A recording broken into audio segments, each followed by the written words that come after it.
Hola, soy Lupita, mamá, contador y una apasionada de la educación. Esto es Más allá del aula. Hola Lupita, ¿cómo estás? Muy bien, muy contenta de tenerte aquí en nuestro podcast. Qué bueno, yo feliz de estar aquí. Muchísimas gracias por invitarme. No, la verdad es que estamos retomando nuevamente este podcast y el que tú estés aquí hablándonos. Vienes a una visita al colegio, obviamente, y el que nos vayas a hablar de un tema que se ha vuelto sumamente interesante y con una perspectiva, digamos, diferente. A mí me emociona mucho escucharte y quiero que me digas qué es eso de humanos plenos. Claro que sí, Lupita, con mucho gusto. Mira, humanos plenos es un concepto que encontramos en UNOI porque creemos que el mundo de la educación hay ciertas narrativas que son muy prevalentes en el mundo educativo y tú las conoces de sobra, ¿no? Hay muchas escuelas en México, la mayoría, que se han abocado a hablar de alumnos felices, ¿no? Yo creo que eso vino porque la escuela fue muy criticada en algún momento de ser una institución muy rígida, aburrida, etcétera, etcétera. Entonces, ¿qué hizo la escuela? Dijo, no, pues entonces hagamos las clases divertidas y tengamos alumnos felices. Pero desafortunadamente esa estrategia se queda corta en el desarrollo humano, ¿no? Porque los seres humanos no podemos ser felices todo el tiempo. Eso es algo que en UNOI lo analizamos de fondo. Dijimos, nadie puede ser feliz todo el tiempo. O sea, sí, en los cuentos de hadas, sí, ¿no? Ya que Blancanieves, ¿no? Despierta del veneno de la manzana y todo esto. Y vivieron felices para siempre. Llega el príncipe, claro, y entonces vivieron felices para siempre. Pero ahí se acaba la historia. Ya no nos cuentan qué pasó después, ¿no? Exacto. Y después hubo un montón de problemas porque pues entonces la Blancanieves y el príncipe pues tuvieron que ponerse de acuerdo, tuvieron que organizar la casa y tener a los hijos y criarlos. Y eso pues no fue felicidad todo el tiempo. Totalmente. ¿No? Entonces, esta historia de alumnos felices sentimos que es contraproducente. ¿Por qué también? Porque creemos que los maestros, al tener esta consigna de formar alumnos felices, pues de alguna manera tienen que ser muy cuidadosos y actúan casi con miedo de no frustrar a los alumnos, de no ponerles desafíos que los puedan incomodar, porque entonces el alumno ya no está feliz, ¿no? Si el alumno tiene que estar feliz todo el tiempo, el rango del docente se limita mucho. Y yo creo que también después, digo, si uno no se siente feliz o si nos manejamos bajo esta misma dinámica, pues existe la frustración, ¿no? El por qué no soy feliz. Claro. Y que nos pasa a los seres humanos, porque los seres humanos, insisto, no estamos diseñados para ser felices todo el tiempo. Los seres humanos somos seres, más bien, la evolución nos diseñó para sobrevivir, para enfrentar desafíos, ahí es donde realmente se desarrolla nuestro potencial. Cuando estamos enfrentando desafíos, retos, en situaciones donde a lo mejor podemos sentir miedo, frustración, a veces ira, a veces tristeza, toda esta gama de emociones, ¿no? Entonces, hoy volteamos a ver eso y dijimos, basta de hablar de felicidad, porque además nuestros adolescentes se están deprimiendo porque creen que hay algo mal en ellos porque no son felices todo el tiempo, ¿no? Así es. Entonces decidimos cambiar la narrativa, decidimos cambiar la historia por esta idea de plenitud, ¿no? En vez de hablar de felicidad, hablemos de plenitud. ¿Por qué nos gusta plenitud? Porque plenitud es igual a totalidad. Totalidad de mi rango emocional. La plenitud me habla de voltear a ver mis emociones en su rango completo. Sí, desde luego la alegría y la felicidad forman parte de eso, pero no son la totalidad, son una parte. También está la tristeza, también está la ira, la frustración, está el miedo, pero también está el anhelo, la esperanza, toda una serie de emociones que son naturales de los seres humanos. Y por otro lado está la totalidad de nuestro potencial. Creemos en UNOI que lo que el mundo más necesita son seres humanos que puedan realizar la mayor parte de su potencial. Porque si vemos el mundo en el que estamos hoy en día, se ha tornado muy violento. Hay mucha violencia y la vemos. Está en los medios de comunicación, está en las calles de nuestras ciudades, está en nuestro país y está en otros países, está en muchas partes del mundo, está en las redes sociales. Los seres humanos nos hemos tornado violentos. ¿Por qué? Porque no estamos plenos, porque estamos profundamente frustrados, porque no hemos logrado conseguir nuestros sueños, porque sentimos que alguien en algún momento nos hizo una promesa que no era verdadera y nos sentimos que nos timaron, que nos estafaron, ¿no? Hay mucha gente muy frustrada en la sociedad. Así es. Y entonces creemos que el antídoto a eso es que desde que estemos en la escuela nos encamine a buscar nuestra plenitud, a desarrollar nuestro verdadero potencial, no a perseguir los sueños de otros, no a que todos queramos ser ricos, millonarios, como nos muestran los influencers en las redes sociales, ¿no? Tener estas vidas de todos seamos bellos, guapos, hermosos, populares, millonarios, tengamos todos Lamborghinis y mansiones. No, eso es inviable, eso es insostenible, la humanidad no da para eso. Creemos en uno y que cada ser humano tiene un potencial distinto. Cada ser humano tiene talentos diferentes. Y la verdadera plenitud está cuando cada persona descubre cuáles son esos talentos, cuáles son esas inquietudes, esos sueños, esos intereses y va tras ellos. Fíjate, te quiero compartir algo que ahorita en este momento me siento identificada con lo que dices, porque yo este año pasado terminé una certificación en coaching sistémico organizacional. Hey. Para mí el llevar o el transitar precisamente por esta certificación me llenó de una plenitud que jamás había sentido, porque me ayudó, adicional a la mejor de adquirir el conocimiento, a trabajar en mí como persona. Entonces me llama mucho la atención que yo estoy tratando o encaminada a descubrir mi propósito a mis 42 años, todavía 42. Y pues nunca qué es tarde, padre, por nunca cierto, es tarde, o sea, sí. nunca es tarde. Pero qué padre que desde niños podamos ir encaminando a estos chicos para que en su edad adulta no lleguen, como en mi caso, hasta los 42. O incluso Claro. hay personas que sienten plenitud en sus vidas más grandes, porque no se conocen o no saben del potencial que hay dentro de ellos. Así es. Y el sistema educativo tiene una enorme responsabilidad en eso, Lupita, porque por cómo está diseñado el currículo, por cómo están establecidos los aprendizajes esperados, pues la escuela, el sistema educativo impulsa a la escuela a empujar de alguna manera estas medidas estandarizadas de aprendizaje y demás. Y entonces eso le quita poder a la escuela para realmente poder explorar el potencial individual de sus estudiantes. Y ahí es donde nosotros hacemos un esfuerzo con ustedes, de la mano de ustedes, para regresar a esa búsqueda individual, ¿no? Ahora con los datos, ahora con los intereses, con las emociones, con toda esta plataforma de intelligence que ya me comentabas que en episodios anteriores de este podcast hablaron con Ernesto Núñez, nuestro director de contenidos, y hablaron justamente de esto, ¿no? Sí, precisamente esta parte en donde como institución, como Colegio Excelsior, podemos y tenemos acceso a información de qué es lo que le interesa a cada uno de nuestros alumnos. Entonces, esto pues también nos puede permitir el poder identificar qué estrategias son mejor según cada aula, según cada estudiante, hasta ese punto particular. Claro. Y nos encantaría que, imagínate que todas las escuelas tuvieran esa posibilidad de poder descubrir qué es único en cada uno de sus estudiantes. ¿Cuál es ese perfil? ¿En qué reside la plenitud de cada uno? En vez de tratar de estandarizar y homogeneizar el proceso de los estudiantes, ¿no? Que es hacia donde la escuela había transitado hasta hace poco.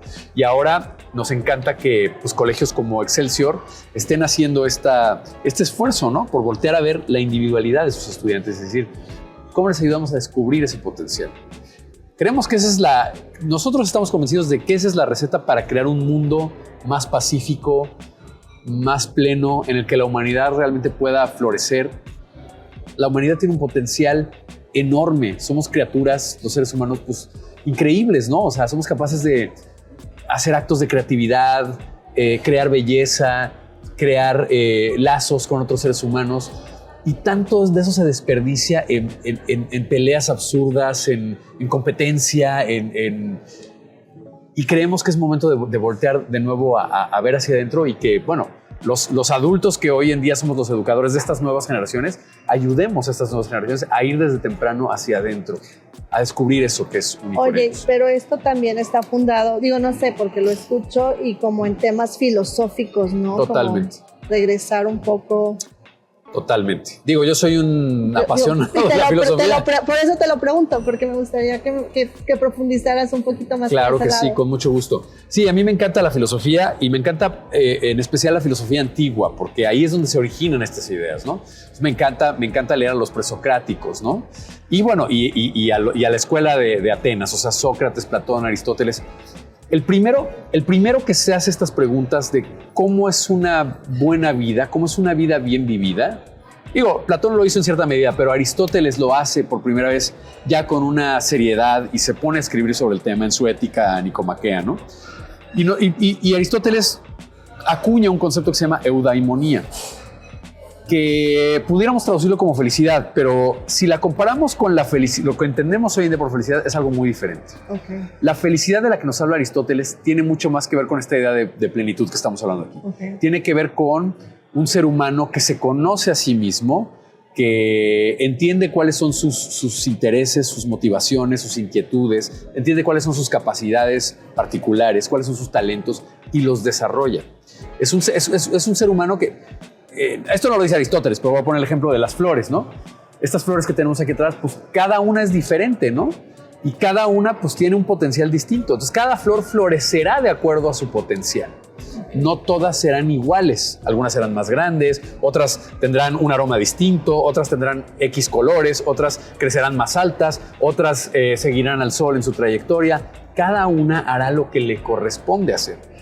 Y Aristóteles nos dice, esa es una buena sociedad en la que cada individuo florece como le corresponde. Esa es una buena sociedad en la que todos convivimos en armonía, todos nos complementamos y todas las personas desarrollan su potencial y su talento. Y se sienten satisfechos porque están haciendo lo que vinieron a hacer a este mundo, no están haciendo otra cosa. Si yo a un girasol le impido que siga la trayectoria del sol, lo estaré frustrando. Y le digo, no, tú girasol lo que tienes que hacer es oler como rosa. Pues no, el girasol no huele a rosa. Lo que hace el girasol es seguir la trayectoria del sol. La rosa desprende el aroma de la rosa. Y cada quien cumple su función. Y ese es un jardín de plenitud, ¿no? Y bueno, la metáfora del jardín me lleva a Epicuro, que es un filósofo que sigue a Aristóteles y cambia el concepto. En vez de eudaimonía le llama ataraxia. Y él habla de la vida como un jardín. Dice, no necesitamos grandes cosas para ser felices. Dice, un buen jardín y una buena colección de libros basta. Y una buena colección de amigos basta para ser felices. Entonces, todas estas ideas de la antigüedad, a mí me encanta rescatarlas y traerlas al presente y decir, bueno, ¿cómo nos ayudan esas ideas a vivir en la actualidad? Ahora que estamos tan obsesionados por el consumismo, por acumular posesiones, por mostrar nuestra riqueza y nuestra ostentación ante los demás, es tal vez el momento de regresar a estas ideas de una felicidad más simple, más sencilla, ¿no?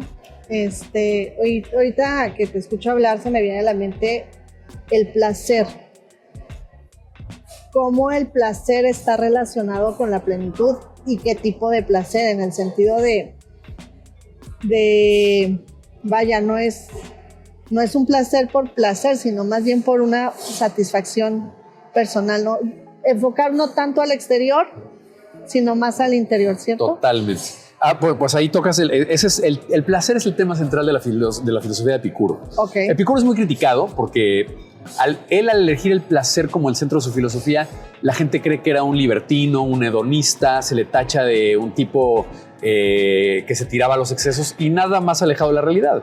Epicuro era un filósofo casi monástico, llevó una vida muy mesurada y su filosofía del placer, insisto, le llamaba ataraxia. Okay. Es una filosofía de la mesura. Él decía, los seres humanos somos felices en la medida que experimentamos un placer que no se convierte en sufrimiento después. El exceso en el placer se convierte en sufrimiento muy rápido, ¿no? El exceso en el alcohol pues, se convierte en una resaca al día siguiente que no te puedes ni parar de la cama, ¿no? Epicuro se tomaba una copa de vino al mes por allá de vez en cuando. Se permitía comer una rebanada de queso curado de vez en cuando. Pero en realidad él cultivaba su jardín, él comía de su propio huerto, llevaba una dieta prácticamente vegetariana, leía sus libros, vivía en comunidad con sus amigos, hacían música juntos, pero era una vida de mucha mesura, de mucha meditación, de no llevar al cuerpo al exceso del placer que se convertía en enfermedad, que se convertía en dolor, que se convertía en atrofia. Entonces, la ataraxia, imagínate qué bonito que los seres humanos del siglo XXI, que estamos tan obsesionados con el consumo y consumir experiencias y viajar a todos lados y consumir comidas y placeres, regresáramos a esta visión de la mesura, ¿no? De, ok, sí, el placer está muy bien, siempre y cuando no nos excedamos, siempre y cuando seamos medidos. Sería también muy bueno para la ecología, porque consumiríamos menos. Respetaríamos más al planeta, en fin, o sea, tantas cosas cambiarían. Oye, pero ¿qué dificultades, o más bien, vamos a centrar en el lado de las dificultades, de cómo o cuáles serían las oportunidades que como papás, como escuela podemos tener precisamente para lograr eso? Porque estás hablando de cambiar todo un paradigma y una historia de años. Sí. Bueno, yo creo que todos esos grandes cambios empiezan con una evangelización, ¿no? Que es lo que estamos haciendo ahora. Estamos aquí grabando un podcast, hablando de estas ideas. Y bueno, estas ideas saldrán al aire en YouTube y las personas las escucharán y posiblemente a muchas les harán sentido y dirán, oye, es verdad. Y muchas personas tal vez dirán, yo siempre he creído eso. Pero el mundo parecía ir en otra dirección. Entonces, yo creo que personas como Aristóteles, como Epicuro, como los estoicos, comienzan con una rebeldía. Hay que rebelarse contra el mainstream, hay que rebelarse contra lo que la mayoría está haciendo. Si el mundo va desbocado corriendo tras los placeres, tras el consumo, tras los excesos, y ahora todo el mundo está experimentando problemas de obesidad, de enfermedad, de depresión, porque pasamos horas viendo las pantallas. Entonces, las personas que estén un poco más despiertas escucharán estas ideas y les harán sentido y las pondrán en práctica en sus vidas. Y esas personas se volverán faros para los demás.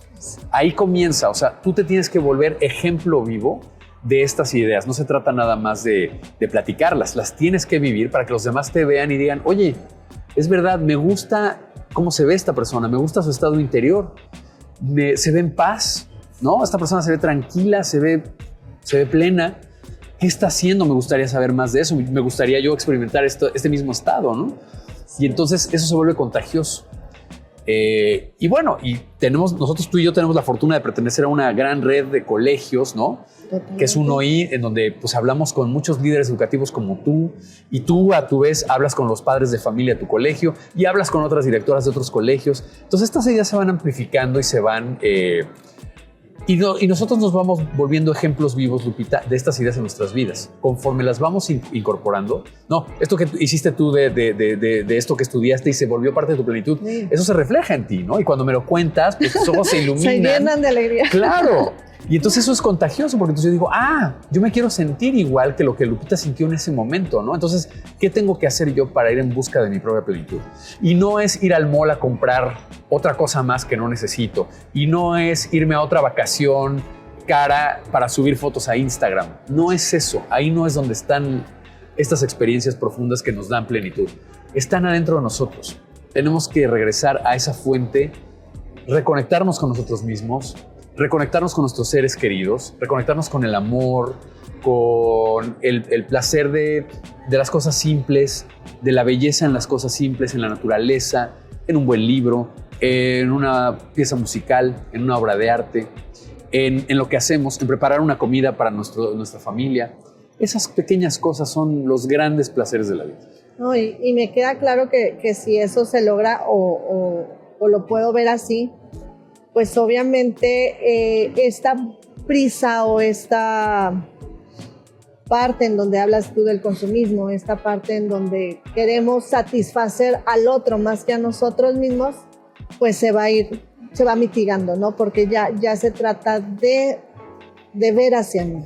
Exactamente. Pero ahí tenemos que salirnos de este engaño, ¿no? Estamos bajo el hechizo de los medios, ¿no? Los medios nos están diciendo consume. Para que tú valgas, tienes que impresionar a los demás. Si no impresionas a los demás, pues es que no vales, ¿no? Y entonces ahí están las redes sociales que todo el tiempo nos están mandando este mensaje de no. Tú tienes que aparecer como si fueras Angelina Jolie y tú tienes que parecer Brad Pitt. Y si no eres esto, no, pues no. Entonces, un poco hay que ver la falsedad en esa historia. Hay que darse cuenta que es una promesa falsa de que no lleva a ningún lado y hay que regresar a nuestra autenticidad, poco a poco. Y un poco esto que estamos haciendo tú y yo aquí, hablando ante las cámaras, es parte de esa evangelización, de ese retorno a ser auténticos, a ser quienes somos en realidad. Y que han descubierto, como parte yo de la red de UNOI, en base al trabajo que hacemos todas las escuelas, ¿qué detalles, 2, 3, que me puedas decir que han descubierto en base a la información que han adquirido? ¿A través de los datos? A través de los datos.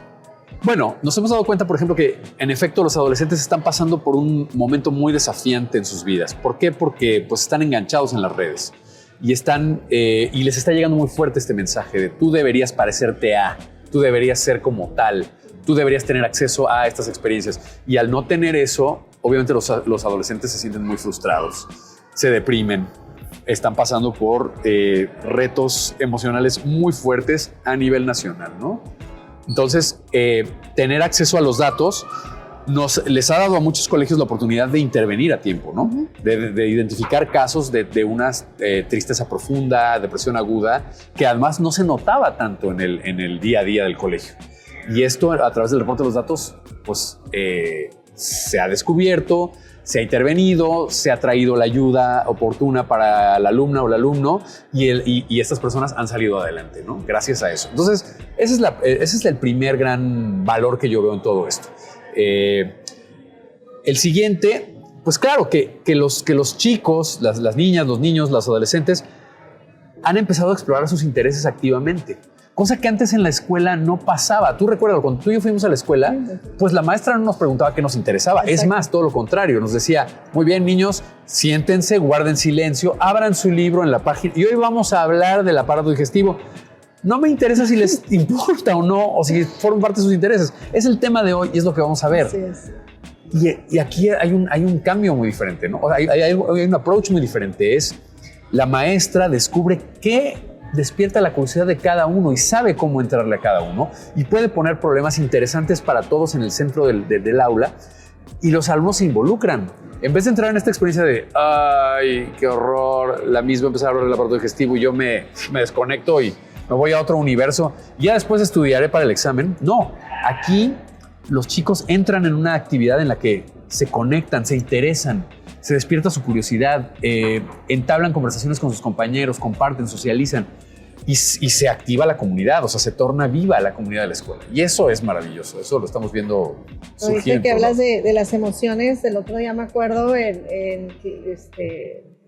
me tocó con Romina, que la tengo en el colegio, mi hija, y ella le tocaba hacer el test de emociones. Entonces, me acuerdo, ahorita no recuerdo si puso que estaba enojada o triste y le pregunté por qué. Y su reacción o su relato fue que porque no le gustó el tema visto en clase. Y yo, ok, pues adelante, sé libre, ¿verdad? Escoge tu carita, claro, de enojo. Y de ahí en más, ha sido la única vez, porque ya a partir de ahí ha marcado que se siente feliz. La verdad es que Boli, que es en el caso de primaria, el personaje le fascina. Sí, es que ahí se ven ellos reflejados, sí, ¿no? Ayuda a tener un personaje que no es la maestra, que no es mi mamá, que no es mi papá, que no es una figura de autoridad, sino es una figura empática con la que puedo conectar y puedo reflejar mis emociones ahí, ¿no? Entonces, eso pues creemos que es valioso y creemos que los chicos de hoy lo necesitan. Sí, totalmente. A nosotros sí nos ha servido ahorita lo que tú mencionabas en relación a detectar situaciones de emociones de chicos en el hecho de que cada semana van ellos señalando las emociones que surgen durante precisamente la semana. Anteriormente era diario, que se complicaba un poquito más, pero ahora que es semanal. Y sí nos ha servido para detectar situaciones con alumnos en donde estaban tristes y ya cuando investigas, pues a lo mejor no son cosas relacionadas propias con el maestro, con la materia, pero situaciones personales y para poder trabajar con ellos a tiempo. Algo también que tenemos mucho ahí en el colegio cuando hemos revisado el análisis de datos, pues es que la mayoría de las emociones han sido alegría o sorpresa, entonces digo, bueno, creo que se está yendo por por buen camino, ahí vamos. Qué bien. Sin embargo, pues obviamente pues detectas otras más y hay que poner pues también el foco Claro. a ellos. Y también, como dices tú, darles a esas emociones su lugar, Exacto. ¿no? A menos que veamos que es un foco rojo. Pero si alguien se siente triste de vez en cuando, Pues es normal. Es muy normal, está muy bien. O si alguien se siente molesto de vez en cuando, está bien. A lo mejor hay alguien que le tiene tigre en una materia. Es perfectamente válido. Pero es bueno saberlo y es bueno que el alumno sepa, a mí esta materia no me gusta. Y a lo mejor nunca le va a gustar y no hay nada que hacer. O sea, nos podremos esforzar, pero hay gente que pues, simplemente es así, ¿no? Pero qué padre que están haciendo este trabajo de monitorear esto y que los alumnos se sienten a gusto con ese trabajo, ¿no? Sí, la verdad que sí. Y en la parte de intereses que ahorita mencionabas, pues también hemos detectado mucho que está en esta parte de el interés, no recuerdo si es interés social. Sí. Sí, ¿verdad? Sí. Esta parte como de la ayuda al prójimo, y eso también lo vemos reflejado porque nosotros participamos cada año en Teletón. Ok. Y entonces se vuelve también un reto y un compromiso para ellos el poder ser parte de algo mayor. Eso que dices es muy importante. Eso ha salido en los análisis de datos. Pensábamos que el top de los intereses iba a ser la popularidad. No. El top de los intereses es la contribución social. Sí, totalmente. El top a nivel nacional. ¿En serio? Sí.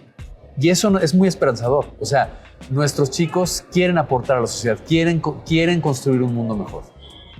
Entonces tenemos que ayudarles. Totalmente. Tenemos que darles las herramientas porque lo necesitamos. Totalmente. Y sobre todo porque parte de sentirse plenos, porque parte de sentirse satisfecho con uno mismo también tiene que ver en esta parte de poder ayudar al otro. O sea, creo que te da más satisfacción cuando sabes que pudiste ser apoyo para alguien más que cuando lo haces para ti mismo. Totalmente, totalmente. Ayudar a los demás es lo que nos da sentido. Los seres humanos somos seres sociales por naturaleza y nos vemos reflejados en el otro. Y el otro nos aporta un enorme sentido de trascendencia, ¿no?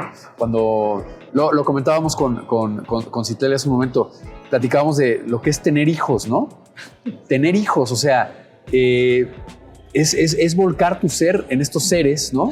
Y muchas veces sacrificar tu propia comodidad y tus propios intereses por el de ellos, ¿no?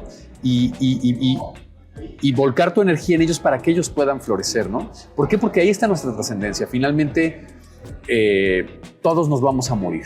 Todos vamos a morir. Entonces, ¿qué le estamos dejando al mundo? Le estamos dejando una nueva generación, le estamos dejando a lo mejor ese momento en que ayudamos a otra persona a salir adelante de un momento difícil porque estaba pasando, el momento en que escuchamos a otra persona de alguna tristeza que le aquejaba y levantamos un poco al mundo a nuestro alrededor, ¿no? A través de nuestros hijos, de nuestros amigos, de nuestras familias. Y de eso se trata. En otra temática en una charla que te escuché, hablabas de las escuelas, porque fue un tema muy, muy fuerte de lo que es el liderazgo y el hacer líder y si tu hijo no es líder. Y también ahorita que te escuché hablar de descubrir tu potencial y en esta parte de plenitud, ¿está peleado el ser líder? ¿No está peleado con el ser pleno? ¿En qué se contraponen? ¿En qué se complementan desde tu punto de vista? No está peleado en absoluto. El tema el problema que vemos en un hoy con liderazgo es que no puede ser universal. O sea, no podemos pretender que todos los niños del mundo sean líderes, porque entonces, pues, ¿a quién van a liderar? Y este es un grave problema, porque todas las escuelas de México y sobre todo todas las escuelas de instituciones de educación superior prometen eso. Estamos formando a los líderes del mañana. O sea, ¿todos tenemos que ser líderes? Esa es la pregunta que ponemos en la mesa. Y hablemos del tema, porque pues ya es cansado, ¿no? Hoy en la mañana venía camino al aeropuerto en Ciudad de México y justo me topé tres espectaculares que decían formamos líderes, ¿no? De escuelas diferentes. Que dices, bueno, es que ya parece broma esto, ¿no? O sea, ¿de qué estamos hablando cuando estamos hablando de que formamos líderes? El liderazgo es una actividad que requiere ciertas características y es una actividad muy exclusiva. O sea, el liderazgo está reservado para pocas personas. Es una actividad difícil, es una actividad que requiere vocación y sobre todo requiere visión. Un líder no es un gerente, no es alguien que da órdenes, no es alguien que le dice a la gente qué hacer. Un líder es alguien que tiene una visión de algo que podemos crear o de un lugar a donde podemos ir que todavía no estamos ahí. O sea, de alguna manera un líder es alguien que ve el futuro. Eso es liderazgo. Es alguien que tiene una visión de futuro y que dice, podríamos crear eso, podríamos ir a ese lugar. Y entonces va con su grupo y les transmite la visión y les dice, oigan, tengo esta visión, tengo esta idea y necesito que me ayuden a crearla, porque creo que si me ayudan, todos vamos a estar mejor. Por ende, por una simple ecuación matemática, el líder es uno y los colaboradores son muchos. No podemos pedirles a todos que sean líderes, porque no da. Si todos los alumnos de tu escuela son líderes, ¿a quién le van a transmitir su visión? ¿Quién va a colaborar con ellos? ¿Quién les va a ayudar? Cada uno va a tener una visión diferente. Entonces, ese es el problema con el liderazgo. No es que esté peleado con la plenitud. Creemos simplemente que no da matemáticamente la fórmula de que todos seamos líderes. La sociedad funciona así. Hay un líder o pocos líderes y hay personas que colaboran con la visión, que escuchan la visión del líder. Y les pongo siempre el ejemplo, al rato que platicamos con tus papás, les voy a poner el ejemplo de la directora de orquesta, ¿no? ¿Qué tiene que hacer la directora de orquesta? Pues se tiene que imaginar la pieza musical como nunca nadie se la ha imaginado y luego le tiene que pedir a la chelista que interprete esa parte como solo la chelista puede, porque la directora no puede tocar el cello como la chelista. La chelista es especialista en la interpretación del cello y lo mismo el flautista y el violinista. Y entonces ahí se crea la plenitud del grupo. Pero si les pedimos a todos que todos sean directores de orquesta, pues no va a haber orquesta. No va a haber orquesta. Ese es el tema. Totalmente. Y lo que pasa es, digo, en esta parte precisamente es que dentro del papel que tú juegues en este equipo, tú vas a poder potencializar y explotar lo que llevas dentro. Totalmente. La plenitud es esa, que la persona que le apasiona el cello se vuelva chelista, que la que le apasiona el violín sea violinista, que la que le apasiona la flauta sea flautista, no que el que le apasionaba la flauta termine dirigiendo la orquesta y el que quería ser trompetista termine tocando el violín, porque entonces ya no hay plenitud en la orquesta. Así es. Ay, pues muchas gracias, Rodrigo. Muchas gracias por haber estado estos minutos aquí conmigo, con una servidora. Y pues ahorita nos vamos corriendo a la plática con los papás. Sé que les va a gustar mucho. Es un tema bastante interesante y sobre todo más que interesante, de mucha profundidad. Pues encantado de estar aquí contigo, Lupita, encantado de venir a hablar con tu comunidad educativa. Mil gracias por la invitación, me siento muy honrado y muy contento de estar aquí. Y bueno, un saludo a todo tu auditorio. Muchas gracias. Y bueno, esto fue Más Allá del Aula, un podcast de Colegio Excelsior.